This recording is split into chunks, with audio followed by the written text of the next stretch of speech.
Mbola tsara indray aritsika jiaby. Toy ny efa nilazaiko dia indro ary ny VCD fahatelo ka malitsika miaraka ny fanontaniana hoe misy diamondra ve Madagasikara? Mety ahitana ny vato Kimberlita ilay vato be mitondra ny diamant ve no nosy tanindrazantsika? Ary miala tsiny hatrany aho raha toa ka nafangarotsy indraindray ny teny malagasy sy ny teny vahiny. Fa ny antanjoko tompoko dia efa fantatrareo fa ny hahafahan'ny tsirairay mandray ny hafatra tia kopitaina. Dia raha toa ka maniry ny fandray amiko ianareo dia indro voasoratra etona ny hahafahanareo manao izany. Ho an'ireo izay efa nanoratra dia raha toa ka tsy mbola nahazo valiny ianareo dia mahandrasa kely re tompoko azafady indrindra fa tsy kelikely ao ny mamaly fa tsy maintsy valiko daholo ianareo. Averiko marihiko hatrany fa izao fanaparitahana ny fahalalana ho antsika malagasy izao dia tafiditra ao anatin'ny atikasa sahan'ny James Mada na géomatique ingénierie and mining services in Madagascar. Izay ampatsiahiviko fa manolo tanana hiara-iasa amintsika malagasy rehetra tsy akanavaka manerana ny nosy ka ho efapolo isanjaton'ny vidiny amin'ny tsena iraisam-pirenena no hividianany James Mada ireo otrikaina rehetra hitanareo. Raha saika 2 isanjato monja izy amin'izao raha misy. No ihany koa hanampy antsika malagasy tsy akanavaka ho lasa mpandraharaha amin'ny sehatra minina ny James Mada raha maniry izany isika. Ka ny lafiny ara-teknika indrindra no iamasoany, izany hoe hanampy hijery sy hamantatra ny otrikaina misy isaparitra ny James Mada ary hanampy anareo koa ho lasa mpandraharaha iraisam-pirenena. Ho avy tsy ela intsony any toerana ny James Mada hanazava aminareo ny tokony atao momba izany. Dia marika ihany koa fa miara-miasa amin'ny association maro ny James Mada ka averiko ampatsiahivina itony izany ireo association telo lehibe miara-mitotona afotsy ny fanaparitahana ny vidéo dia ny Cores Mada izay ametraka ny programme de correspondance manerana ny nosy ho an'ny zanaka malagasy rehetra ho fanampianantsika renim-pianakaviana. Ny Cores Mada dia tantanan'ny Zoky Saoly. Eo koa ny coopérative kadety izay ametraka ao Mahajanga ny site balnéaire na toeram-pitsangatsanganana lehibe ho an'ny fokon'olona mba ho tompony voalohany ireo fokon'olona ireo ka tantanan'ny rahalahy François. Ary farany ny association Agir Solidairement izay araka ny anarany dia manana ny tanjona ampifandray antsika malagasy rehetra hifanome tanana hiaraka amokatra ka tarihin'ny rahalahy Berto. Dia marika ihany koa satria nametra-panontaniana ny maro momba ny candidature napetrako tompona andraikitra ao amin'ny BCMM, Bureau du Cadastre Minier de Madagascar. Koa indro averiko zaraina etona ny famotinana momba. Tamin'ny taona 2000 aho no nahavita ny fianarako ingénieur teny amin'ny Polytechnique Votovorona Antananarivo. Dia tonga dia voaray niasa tao amin'ny BCMM aho ka nakinina tampoka tamin'izay ny andraikitra hitantana ny saritany rehetra misy ny mpitrandraka. Dia nasaina miketrehako koa ny fomba hiantsoana ny mpanambola vahiny. Ka any vahaolana hitako ka notanterahana dia nampifanindrina miaraka ny saritany misy ny otrikaina sy ny nisy ireo toerana azakana taratasy hitrandrahana. Ka ny vokany dia niazakazaka daholo ny vahiny naka-permis tao amin'ny BCMM. Dia sady efa nanomboka nizara koa ny fahalalana kely nananako tamin'izay ka nampianatra teny Votovorona ny SIG na système d'information géographique appliqué en géologie ho an'ireo 3e, 4e et 5e année. Dia ny taona 3 dia nisy concours bourse fanohizana fianarana ambony natolotra ny fanjakana frantsay sy ny Banque mondiale ka ny tenako no nahazo ilay bourse. Dia nanao ny DEA sy ny thèse aho izany ka hatramin'ny taona 7 nanaovako ny soutenance de thèse izay namaritako ny saritany vaovao ho an'ny faritra atsimo Madagasikara rehetra sy ny fifandraisan'izany saritany izany amin'ireo otrikaina hita ao atsimony Madagasikara. Ka ohatra nanaovako lahatsoratra manokana momba hito resaka Kimberlita vato mitondra diamondra hito. Dia ny taona 7 aho dia voaray nampianatra tamina université anankiroa teto Frantsa. Tao Chambéry ny voalohany dia avy eo tao Paris. Nampianatra niveau licence sy master. Dia voaray ihany koa ny taona 10 ho anisan'ireo manana PhD ka afaka lasa ho maître de conférence eto France. Kanefa naleoko nitodika ho an'ny Madagasikara tanindrazako. Koa dia mpandraraha tsotra ho ankehitriny amin'izao eto France rehefa avy diofana ho amin'izany ny voalohany taona 2012. Ka indro nandrafitra tsikelikely aho anio James Mada io izay efa vonona ankehitriny ka ifandray amintsika tsy ho ela. Koa arak'izay dia nasarika izany ny resaka diamant Madagasikara ka nahatonga nanao azy ho lahatsoratra iray manokana mihitsy tao anatin'ny teziko PhD izay nivoaka tamin'ny taona 2009. Araka ny hitantsika eto amin'ny sary anefa dia tsy izao ny voalohany kariko diamondra io fa ireto ohatra hitantsika eto amin'ny saritany fa efa misy ireo orinasa vaventy maro izay tena ao anatin'ny fitadiavana azy io koa. Ohatra amin'izany ny BRGM any Frantsay izay voafaritra amin'ny loko manga ny toerana hitadiavany azy eto amin'ny saritany. Dia io koa ny amin'ny loko maitso ary ny orinasa tany hafa amin'ny loko mena. Dia araka ny voalazako ao anatin'ny latsoratra tezy dia anisan'ny nahasarika ahy nikaroka ny momba ny diamant Madagasikara. Nahitako ireto latsoratra ireto izay nivoaka tamin'ny internet tamin'ny taona 2004 ka nilazan'ireto orinasa toy ny Majescors Diamond Field International fa tena nahita diamondra sy kimberlita mihitsy moa izy ireo tamin'ny faritra efatra: Atsakabary, any avaratry ny Nosy, Akarimbelo, Midongy Atsimo ary Iorombe. Ireto ny tahiry nataoko ireo site web tamin'izany fotoana izany ka nataoko annexe tao anatin'ny boky tezy izay tsy mandeha intsony nefa amin'izao fotoana izao ny lien amin'ireo site web ireo. Dia rehefa nandeha koa ny programme PGRM, Projet de Gouvernance des Ressources Minérales de Madagascar, ny taona 2004 ka hatramin'ny 2008, 2004 ka hatramin'ny 2007, izay nivoatin'ny Banque Mondiale vola, dia namoaka lahatsoratra ny mpiaroka Amerikanina antsoina hoe Key izay nanankinana ny fikarohana ka nilaza izy fa ny faritra Atsinanana, ny Alabe ao atsimo andrefan'ny Vatomandry izay voafaritra etona amin'ny loko mavo no heveriny fa mety ahitana ny kimberlita sy diamondra raha hitady izany isika ao Madagasikara. Koa aleo ara-petratsika aloha mifantaniana hoe inona marina moa ary ty vatobe atao hoe kimberlita. Ito tsara ito ny itondrako ny fanazavana. Ny kimberlita dia ranom-bato na magma izay miforona any ambanin'ny tany ka any amin'ny 200 kilometatra 200 kilometatra any ho any misy azy. Maripy izany fa misy koa ireo ranom-bato magma hita aty ambonimbony fa averiko fa ny atao hoe kimberlita dia any ambany be any amin'ny 200 kilometatra no miforona 200 kilometatra any amin'ny farany ambany any.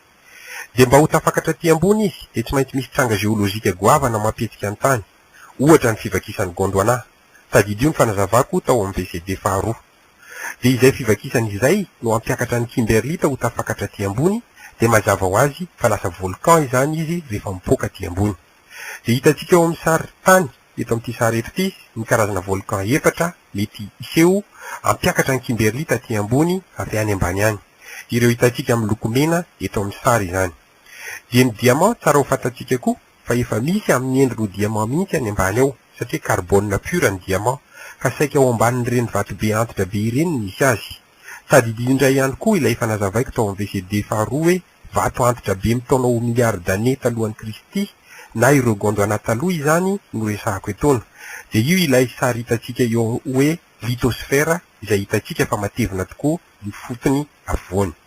Dia mba ho tafakatra aty ambony izany ny diamant dia tsy maintsy rofin'ireo ranom-bato magma kimberlita ireny rehefa miakatra izy. Dia tsy maintsy malaky be nefa ny mitondran'ilay kimberlita azy miakatra, tsy maintsy malaky koa ny fangatsiahan'ny ranom-bato satria lasa miova endrika ny diamant raha milona fandeha ny ranom-bato na ela ny fangatsiahany. Samy carbone na ny formule chimique ny grafita sy ny diamant ka rehefa ela nefa ny fiakatra ny kimberlita aty ambony na ny fangatsiahan'ilay ranom-bato tafakatra dia mety mivadika ho grafita ny diamant.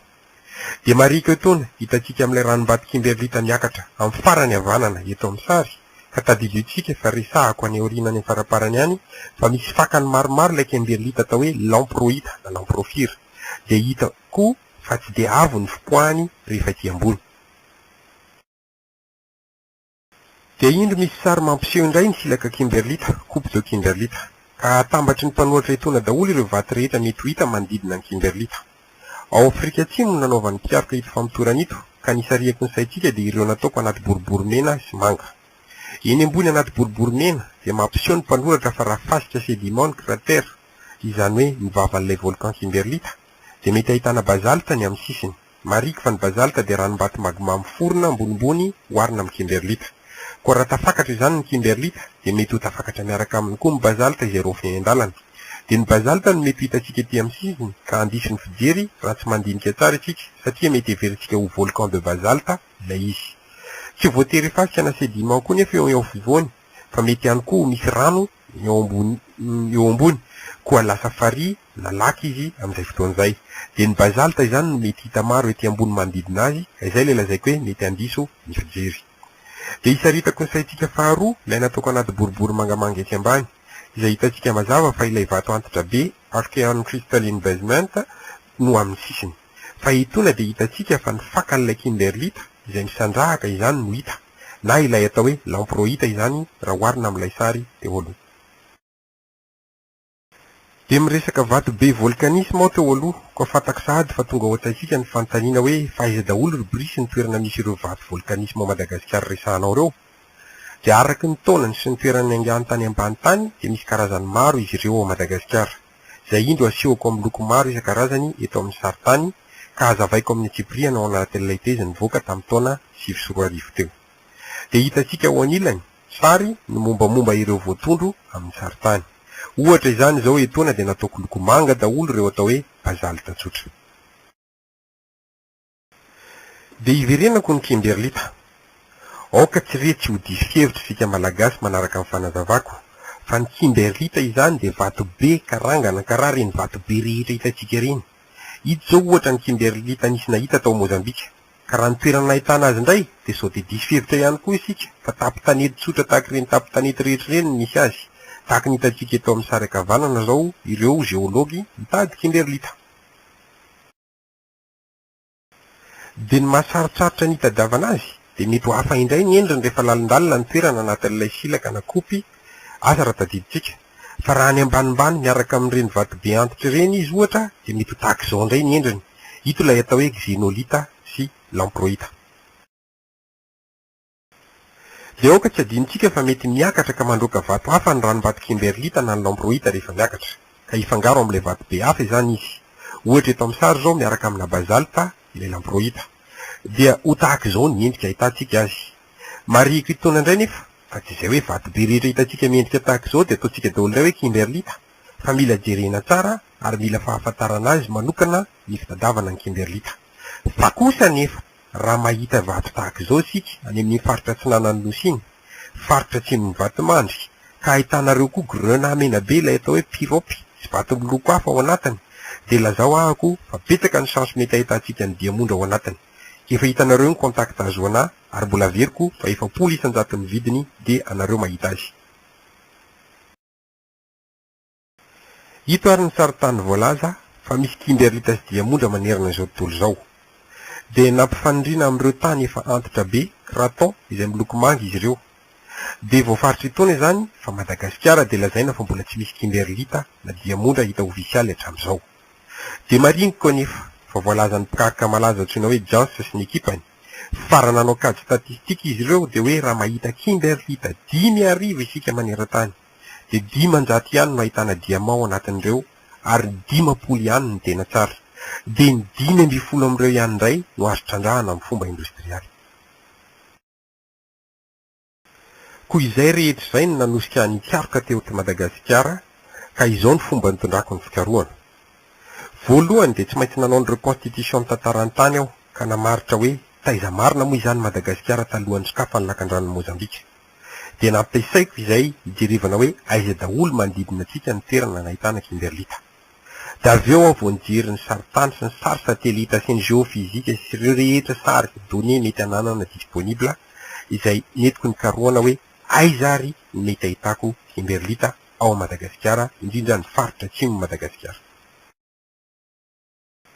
Mialohan'ny hanazavako izay rehetra izay nefa dia tsara ho fantatsika tokoa mantsy fa raha ny ao Afrika Atsimo izay tena malaza fa mamokatra diamant no hazavaina dia hita fa tsy nipetrapetrapoana ny kimberlita fa saika manaraka ny hitsin'ireo fivakisana na ireo atao hoe fay izy ireny. Noko manaraka ireo atao hoe zone de cisaillement izay efa nazavaiko lavalava tao amin'ny VCD faharoa raha tadiditsika ny atao hoe zone de cisaillement sy ny fay. Ary ny tena nahasarika dia saika mifanitsy amin'ireo zone de cisaillement lavabe sy ngeza be nisy ny kimberlita ahitana ny diamant. Averiko fa hitanareo ao anatin'ny VCD 2 ny fanazavako ny atao hoe zone de cisaillement satria io no tena voka-pikarohana nataoko tamin'ny tezy izay mivoaka tamin'ny taona 2024.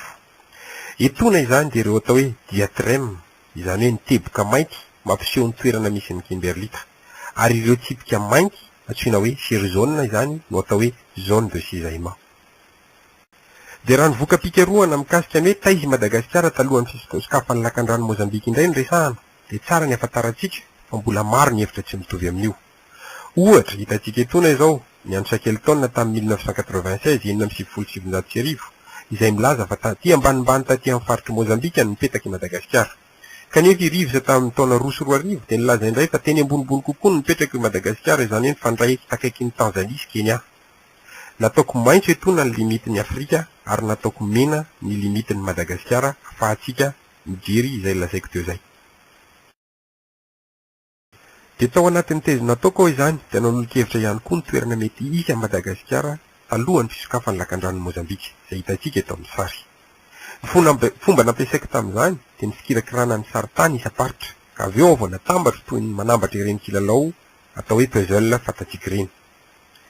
Azavaiko tsotra, ny fampisehoana ny saritany iray dia miankina amin'ilay atao hoe projection ampiasaina. Ohatra fantatsika fa boribory ny tany, kanefa rehefa aseho saritany sika dia lasa misokatra tahak'ilay sary hita eo amin'ny havia ambony ny sarin'izao tontolo izao. Izany hoe raha tokony ho teboka anankiroa ny pôle nord sy ny pôle sud dia lasa tsipika anankiroa mahitsy izy eo amin'ny saritany manaraka ilay projection ampiasaina.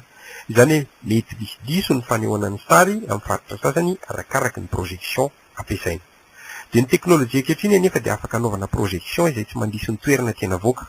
Ka ohatra hitantsika izany eto amin'ity sary natambatro ity fa nampiasaiko ny projection Laborde 1923 mba hampisehoako ny saritany Madagasikara tsy hisy diso ny sisiny. Dia tahak'izay koa ny Indiana 1960 projection nampiasaiko ho an'ny continent Inde izay nitambatra tamintsika avy atsy Atsinanana tamin'izay fotoan'izay. Dia ny projection Africa Lambert nampiasaiko ho an'ny continent afrikanina. Dia fantatsika koa fa mila ilay misy ilay atao hoe plateau continental izay mamaritra ny tena limitiny continent tsirairay avy. Koa mitokana izany amin'izay Madagasikara. Dia efa vita tamin'ny taona 1970 ny famaritana ny plateau continental io maneran-tany. Ka izay no nasehoko teto amin'ny sary nataoko miloko volontany na marron. Dia araka ny lazaiko tetsy ambolohany dia natambatra toy ny lalao puzzle amin'izay ireo vondron-tany telo ireo avy eo, Afrika, Madagasikara, Renda. Ka tonga dia hita soritra mazava hoe taiza nitambatra Madagasikara. Tahaka ny asehoko anatin'ilay boribory mena ohatra dia hita mazava ireo fifandraisana roa nitambatra tamin'izany fotoan'izany teo amin'ny Afrika sy Madagasikara. Ny tombony amin'ny fampiasana io teknika io koa dia ahafahana manao fandinihana miaraka ny vondrona telo. Ohatra itony dia nataoko mitovy ny échelle ampiasaiko raha manao ilay karazana loko mamaritra ny haavon'ny tany aho, ilay atao hoe relief. Ka hita eto izao izany fa midina tsikelikely ny haavon'ny tany avy any andefana, avy any Afrika ka ny Atsinanana hatrany amin'ny Inde. Dia mandalo mazava ho azy zany eto Madagasikara. Tsy janonako ela nefa ity fanazavana ity fa fotsiny tiako izany milaza amintsika fa voafaritro mazava itona hoe taiza i Madagasikara niraikitra talohan'ny fivakisan'ny lakan-drano Mozambika. Io dia anisan'ny voka-pikarohana navokako tamin'ny tezy nataoko tamin'ny taona 2024. Dia io sary fitambaran'ny Madagasikara sy Afrika io izany no nenitiko nao ny fandinihana momba ny Kimberlita. Hita tokoa mantsy tao Mozambika fa misy ireo toerana ahitana Kimberlita izay asehoko etona amin'ny saritany eto avia ambony ny sary navoaka ny mpiaroka namaritany ireo toeran'ireo.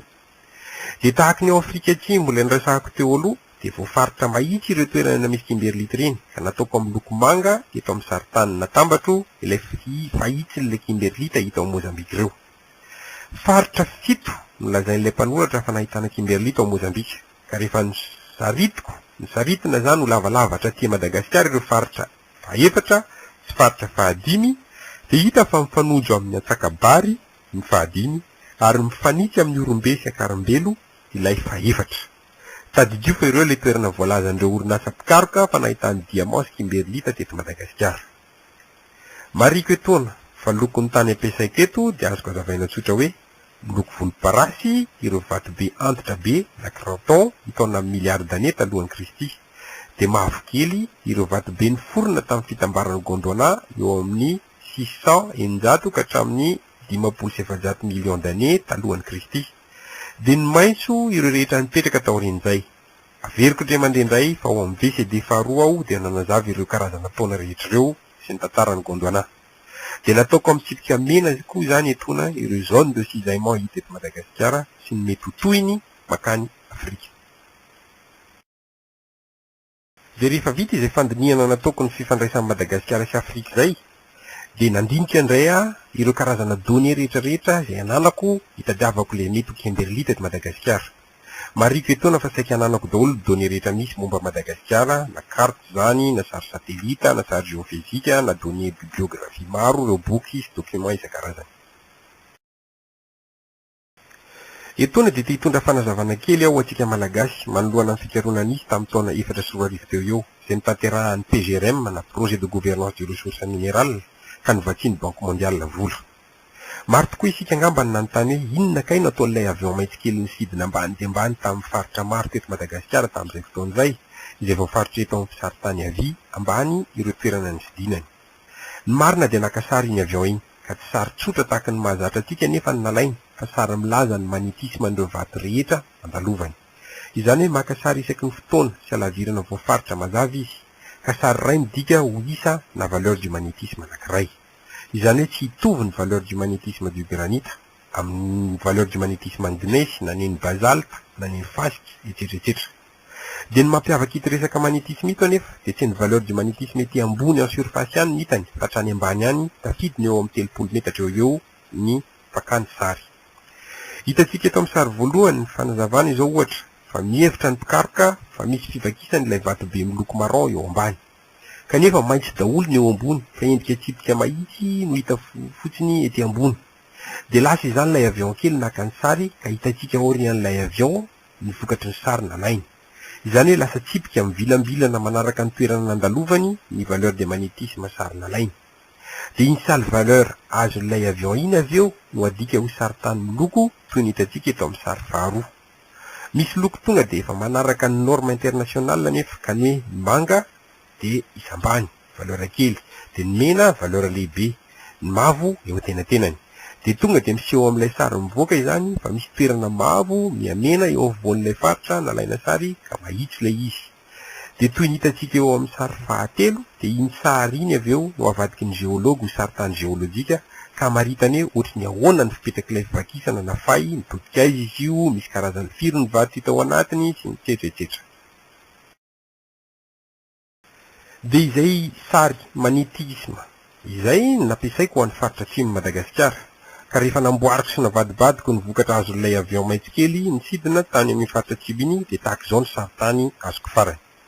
Mariko etona fa ny tanjoko voalohany teto dia namaritra ireo toerana izay nilazaiko hoe zone de cisaillement, izay tonga dia hita mazava izy eto ireo alignement somary mahitsihitsy na fioloan'ny lanina fa somary mahitsihitsy maromaro. Dia ny nampiasako io saritany aéromagnétique io niaraka tamina données hafa toy ny fijerena teny toerana ny fipetraky ny vato izay fanazavaiko ihany koa tao amin'ny VCT faharoa. Izay izany no nahafahako namaritra fa misy karazany roa ireo zone de cisaillement atsimo Madagasikara. Dia ireo vavety ngeza be izay nahitako 910 sy ireo madinika dia nataoko amin'ny loko mena itony izy ireo izany ilay zone de cisaillement vaventy ao atsimo Madagasikara. Dia hita itony amin'ny loko manga ireo vatobe volcanisme hitako afaka navahako ihany koa à partir n'ilay sary aéromagnétique. Dia io teknika io ihany koa no nahafahako namaritra ireo fivakisana na fay rehetra misy tao atsimo Madagasikara, izay misy karazany roa na izy tena hita hoe tresaka toy ny sary eto ambony tazana eny Akaramena raha ianatsimitsika avy ety Antananarivo, sy ireo fivakisana ka misy ranom-bato mipetraka ka antsoina hoe brèche. Dia afaka avahana koa ny statistika misy ny direction na fitodiky ny ireo fay ireo.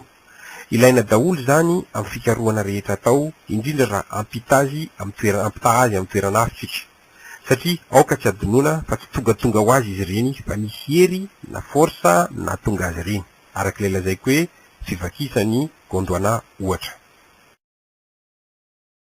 Dia mbola io teknika io ihany koa no nahafahako namaritra ny saritanin'ireo ranom-bato rehetra nivongana nanaraka ny lavaka, ka hita eto ambony ankehitriny ireo atao hoe dike magmatika, hita amin'izay ny atao hoe microgranita, ao ny atao hoe basalta. Dia afaka ihany koa fatarina ny statistika fivondronan'izy ireny hoe mitodika aiza na aiza daholo, mianavaratra sa miatsinanana sa miakandrefana.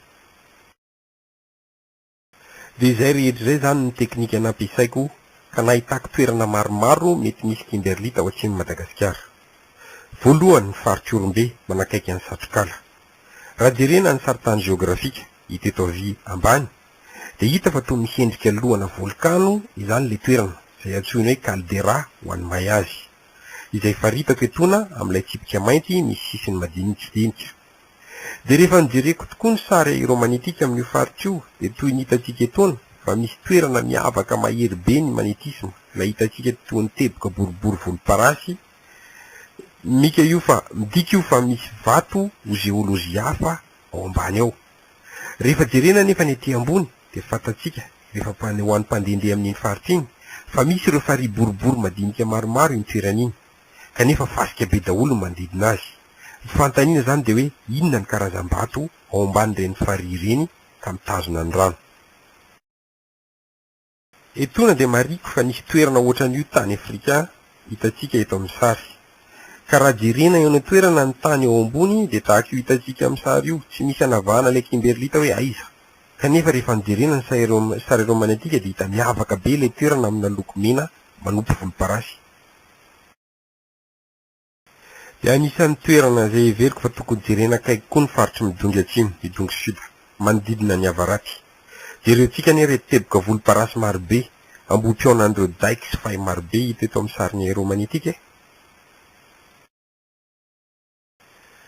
Anisan'ny toerana heveriko fa tokony jerena akaiky koa i Ambatofinandrahana. Ny antony dia izao.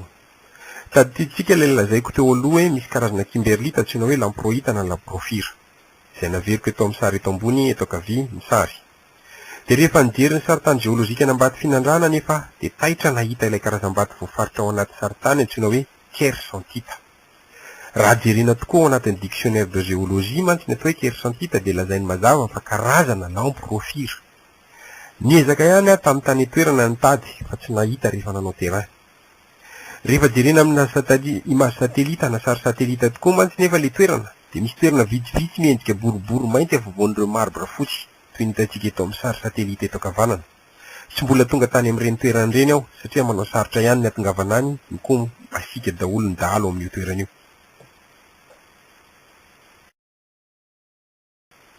Dia toerana iray nasarika ny fikarohako koa ty sy asehoko anareo eto eto. Tsy azo mbola avo, andrefa ny nosy-varika na tsy mandrefa ny maro lambo. Raha ny saritany geografia eto ankavia ny jerena dia milaza ihany koa ny sary fa misy toerana misy onahonana rano miandrona ilay toerana. Raha nijereko ny sary satelita dia ahitana tokoa tany mainty miavaka amin'ny manodidina azy ilay toerana na dia somary anaty ala aza. Dia rehefa jerena akaiky anefa dia ahitana endrika tany fotsy miparitaka toy ny teboka maromaro ka ny eo afovoany no tany mainty ilay toerana. Raha zohy ny endrika io dia toy ny hoe misy vato volkanika ilay toerana akaiky ny fampitehan'ilay vato no manome ireo loko fotsy sy mainty miendrika teboka ireo. Na koa mety ho famenoana vato volkanika anankiroa samihafa. Ny mahaliana dia raha jerena ny sary geolozika misy amin'io faritra io dia lazainy fa vato be anankiray daholo ilay atao hoe migmatite daholo izy rehetrarehetra. Izay ekeko fa marina ho an'ilay manodidina fa kosa tsy mazava ito fiovana loko eto afovoany ho tany mainty misy teboka fotsifotsy reto. Mbola maro dia maro ny azoko lazaina namana raha io resaka fikarohana kimberlita io. Fa averiko fa ampy izay ngamby izay anokafana ny ady-hevitra miaraka amintsika malagasy isa-paritra Valalabe mandry. Ary marihiko izany fa mety ahitana diamonja ny nositsika. Mety ho ia ka miandry ny vaovao avy any aminareo avy any toerana aho ahafahantsika mitsandraka miaraka izay hitanareo. Ka averiko fa farafahakeliny dia 700 ny vidiny entana hitanareo dia ho anareo. Vidiny amin'ny tsena iraisam-pirenena. Izay ny tolotra entiko amin'ny anarany James Mada. Dia mampiomana sahady anareo indray aho izany fa ny VCD faha-efatra dia hiresaka amintsika ny momba ny uranium sy ny terre rare. Izay malaza dia malaza tokoa ankehitriny satria saika hita amin'ireo toerana misy ny ady an-trano famonoana any atsimon'ny nosy faritra Andrandambo.